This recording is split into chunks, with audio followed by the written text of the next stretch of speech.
Amod main બજાર tower પાસે દલાલ ફળિયામાં જીવલેણ ખુલ્લી ગટરો. શું નગરપાલિકા મોટી દુર્ઘટનાની રાહ જોઈ રહી છે? આમોદના હૃદય સમાન મેન બજાર ટાવર નજીક આવેલા દલાલ ફળિયામાં ખુલ્લી ગટરો અને તેમાં ઊભા રાખવામાં આવેલા સ્ટીલના સળિયાઓ લોકોના જીવ માટે ગંભીર જોખમ બની રહ્યા છે.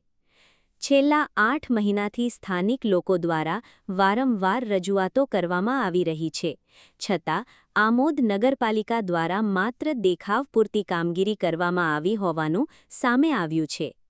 સ્થાનિકોના જણાવ્યા મુજબ સેનેટરી ઇન્સ્પેક્ટરે ગટર ઉપર ઢાંકણું મૂકવાને બદલે માત્ર ગટરની બાજુમાં ઢાંકણું ગોઠવી દીધું હતું, પરંતુ આજ દિન સુધી ગટરનું યોગ્ય સમારકામ કરવામાં આવ્યું નથી. પરિણામે નાના બાળકો, વૃદ્ધો, મહિલાઓ તેમજ વાહનચાલકો સતત અકસ્માતના ભય હેઠળ અહીંથી પસાર થવા મજબૂર બન્યા છે. સૌથી ગંભીર બાબત એ છે કે જો રાત્રિના સમયે કોઈ વ્યક્તિ આ ખુલ્લી ગટરમાં પડી જાય અને ત્યાં ઊભેલા સ્ટીલના સળિયા શરીરમાં ઘૂસી જાય તો સર્જાનારી દુર્ઘટનાની જવાબદારી કોણ લેશે? શું નગરપાલિકા કોઈ નિર્દોષ નાગરિકનો જીવ જોખમમાં મુકાયા બાદ જ જાગશે?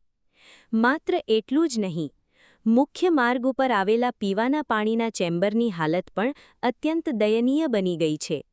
ચેમ્બરમાં ગંદકીનું સામ્રાજ્ય ફેલાયું છે અને ત્યાં પણ ઢાંકણું ન હોવાને કારણે અકસ્માતનો ભય સતત યથાવત છે. અનેક રજૂઆતો છતાં તંત્ર દ્વારા કોઈ અસરકારક કાર્યવાહી કરવામાં આવી નથી. આ મુદ્દે નગરજનોમાં ભારે રોષ જોવા મળી રહ્યો છે. લોકોનો આક્ષેપ છે કે જાડી ચામડી ધરાવતું તંત્ર જાણે કુંભકર્ણની નિંદ્રામાં છે અને જાહેર સુરક્ષાના પ્રશ્નો પ્રત્યે સંપૂર્ણપણે બેદરકાર બની ગયું છે. હવે સૌથી મોટો સવાલ એ છે, આમોદ નગરપાલિકા ક્યારે જાગશે? કે પછી કોઈ મોટી દુર્ઘટના સર્જાય, કોઈ નિર્દોષનો જીવ જાય અથવા કોઈ ગંભીર રીતે ઘાયલ થાય તેની રાહ જોવાઈ રહી છે?